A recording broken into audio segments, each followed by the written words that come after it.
श्री राम से मोदी बनने तक का सफर। उस तरह से पढ़ा लिखा क्वालिफाइड एक्टर नहीं हूँ, यू नो। वो इतना ज़्यादा बड़ा है, it's huge, it's gigantic, you know. कई लोग हैं इस फिल्म को प्रोपेगेंडा बोलते हैं, तो उनको आप क्या कहना चाहेंगे? अरुण सर, मैं आपसे पूछना चाहूँगी, श्री राम से मोदी बनने तक का सफ़र कितना इंटरेस्टिंग रहा, जब आप मोदी जी का कैरेक्टर कर रहे थे और हमें ना एक मिनट भी लगा कि नहीं, इतना ईजिली, इतना फ्लुएंटली वो कैरेक्टर्स पे दिखा, वो पर्दे पे दिखा है, तो उसके बारे में हम जानना चाहेंगे। कोई स्पेशल ट्रेनिंग ली आपने? स्पेशल ट्रेनिंग तो जब मैं एक्टर बनने बम्बई आया था मैंने तब भी नहीं ली थी। तो मैं उस तरह से पढ़ा लिखा क्वालिफाइड एक्टर नहीं हूँ, यू नो, कि मैंने कोई स्कूल गया हूँ, मैं एक्टिंग के स्कूल में गया हूँ, मैं वैसा कुछ नहीं था। और श्री राम से मोदी जी के बनने तक का जो सफ़र है बहुत लंबा है, उसको अगर डिटेल में हम जाएंगे तो बहुत समय लग जाएगा। पर इस कैरेक्टर के लिए ये ज़रूर है कि मुझे जब ये कैरेक्टर ऑफ़र हुआ तो ये मेरे लिए एक बहुत बड़ा चैलेंज था, बिकॉज एक तो मैंने कभी इस तरह के कैरेक्टर पहले कभी किए नहीं। दूसरा, जो आज मोदी जी का जो स्टेचर है, जो उनका स्टेटस है, वो इतना ज़्यादा बड़ा है, it's huge, it's gigantic, you know. तो उसमें कहीं कुछ भी ज़रा सा कमी ना रह जाए वो सोचना। और दूसरा, उनको देखकर बहुत बार ये लगता है कि ये बिल्कुल एकदम पता नहीं लगता कि वो क्या सोच रहे हैं इस समय, यू नो। उनके फेस पे एक्सप्रेशंस जो हैं वो बहुत कम आते हैं, तो ये भी नहीं पता लगता कि इस सिचुएशन में ये बंदे ने इस तरह से सोचा होगा या ये सोच रहा है ना। तो वो फील आना वो तब आ सकता है जब हम अपने फेस को न्यूट्रल रख लें बिल्कुल, तो फिर सिचुएशन के हिसाब से ऑडियंस को समझ में आता है कि ये व्यक्ति ये सोच रहा होगा इस समय, है ना।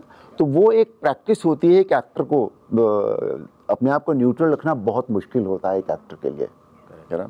तो वो किया, और फिर गेटअप जो था वो समहाउ बहुत अच्छा हो गया था। हालांकि गेटअप में मुझे 2.5 घंटे लगते थे, यू नो, एवरी डे। पर क्योंकि मन में था कि नहीं, ये रोल करना चाहिए, मुझे करना है, मुझे और अच्छे से करना है, ताकि कल को कोई ये ना कहे कि देखो अरे यार मोदी जी तो ऐसे हैं और ये बंदे ने क्या कर दिया। तो वो एक जिम्मेदारी बहुत बड़ी थी, पर वो सभी की मदद से सब अच्छा बहुत हो गया। तो आई मीन दैट्स इट। बहुत मजा आया। Modi sir praised about the film. He talked about the film कि हाँ ऐसे एक फिल्म आ रही है जो आपको बताएगी कि कैसे और क्या हुआ था, जो सही सिचुएशन से आपको अवगत कराएगी। Yes. For a second I thought you were saying कि मोदी जी को पसंद आया जो इन्होंने किया। मैं बहुत खुश हुआ। सर, मेरा आप चारों से ही ये सवाल होगा कि कई लोग हैं इस फिल्म को प्रोपेगेंडा बोलते हैं, तो उनको आप क्या कहना चाहेंगे? मुझे, हाँ, मैंने भी सुना ये बात, पर मुझे बिल्कुल समझ में नहीं आया कि प्रोपेगेंडा किस तरह से है ये। इस देश में कोई एक घटना हुई ऐसी, तो उस घटना को दिखाना ज़रूरी है। वो घटना ठीक से दिखाई गई। उस घटना को जिन लोगों ने अंजाम दिया, जिन लोगों ने सोचा कि ऐसा होना चाहिए, अगर उन लोगों को भी दिखाया तो उसमें एक प्रोपेगेंडा कैसे हुआ? वो ये बात दूसरी है कि वो दोनों लोग जो इतने ज़्यादा आज पॉपुलर हैं, इतने ज़्यादा विजिबल हैं, इतने ज़्यादा उनका स्टेटस बड़ा है कि वो उनका एक शॉट भी अगर आप डाल दें तो वो बहुत काफ़ी होता है। लेकिन जहाँ जहाँ ज़रूरी है वो दिखाना बहुत ज़रूरी है। कि अब जैसे अगर मेरा आप कैरेक्टर लें तो पुलवामा के बाद जो कॉफिन्स रखे हुए वहाँ मिस्टर मोदी आते हैं, है ना, और वो आके और वो मुड़े और हाथ जोड़े हुए थे, मुड़े और वो शॉट कट गया। तो मुझे लगा कि नहीं यार, ये डायरेक्टर ने जल्दी शॉट काट दिया। अगर थोड़ा सा और आगे आने देते ना तो जो इमोशन था वो इमोशन ऑडियंस के पास तक पहुंच जाता पूरा। तो मेरा तो मानना ये था, लेकिन डायरेक्टर ने देखिए शॉट, मोदी जी मुड़े या ठप, उसने शॉट काट दिया। तो अगर इसको भी प्रोपेगेंडा कहते हैं तो मुझे तो बात नहीं समझ में आई। ठीक है। अभी जो कितना बड़ा अच्छा वो जो इंसिडेंस है कि मोदी जी का कारवां जो था वो उन्होंने दिखाया कि वो कहीं और जा रहा है और एक सफ़ेद गाड़ी निकली वहाँ से और उस गाड़ी में कोई बंदा बैठा हुआ था, रोका गया और उन्होंने उतारा और सिर्फ एक लुक दिया। मतलब वो लुक भी ना दिखाएगा कि कौन बैठा था अंदर। करेक्ट। तो दिखाएंगे क्या आप फिर, ये बताइए। तो मतलब कैसे उसको प्रोपेगेंडा कहेंगे आप?